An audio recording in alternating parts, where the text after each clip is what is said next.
Ngunya na aldaw sa rupang lakdang tanganing matungkusan na ang problema sa supply ng tubig ang pigsagibo kan Metropolitan Naga Water District o MNWD. Ang detalye aramon ta sa pagtutok live ni Jessica Kalinog. Jessica?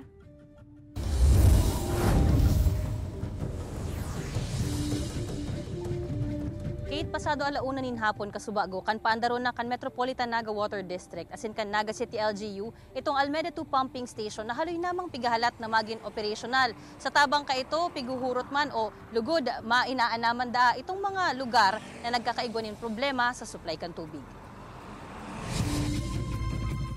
Haros tulong bulan na subuot o labi pangani na ang supply kan tubig. Dahil na nakakaabot sa purong porsyon na inikan pagdaikon sa barangay Mabolo, Naga City. Kaya ang 65 anyos na si Nanay Lolita, nagpagibo na sa nanin bombahan. Daw kami, dahil baga nagkakagamit tubig sa nawasa, nagbibil manggirara kaming 150 ang bulan. Ang ginibo ko, tanalagdoan kami, si bayaran may naglampas ang ribo.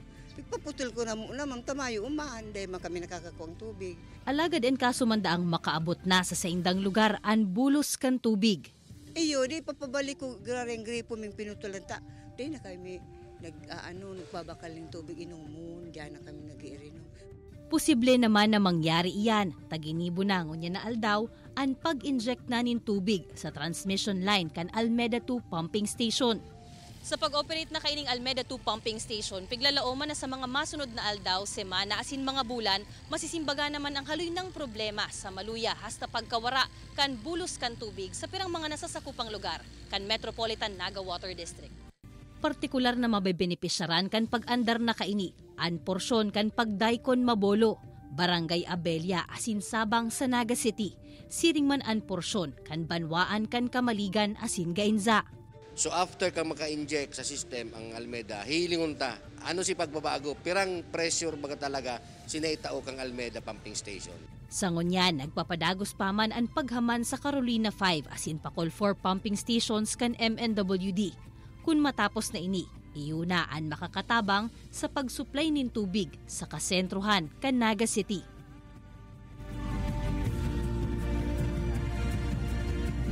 Mantang day man da, Kate, nagpapabayaan MNWD asin pigigibo man indaan mga medyos na kaipuhan para sa pagtungkos duman sa problema sa supply kan tubig, anhagad ninda asin padagos na pangapudan ang tabang kan mga konsumidor na magtipid man giraray sa tubig o magtipid din tubig, lalo na ngunya na Peña Francia, asin kung mapupwede nga ni mas makakamaray kung magtipon man giraray nin tubig during the Peña Francia fiesta. Kate? Alright, Jos Mabalos, Jessica.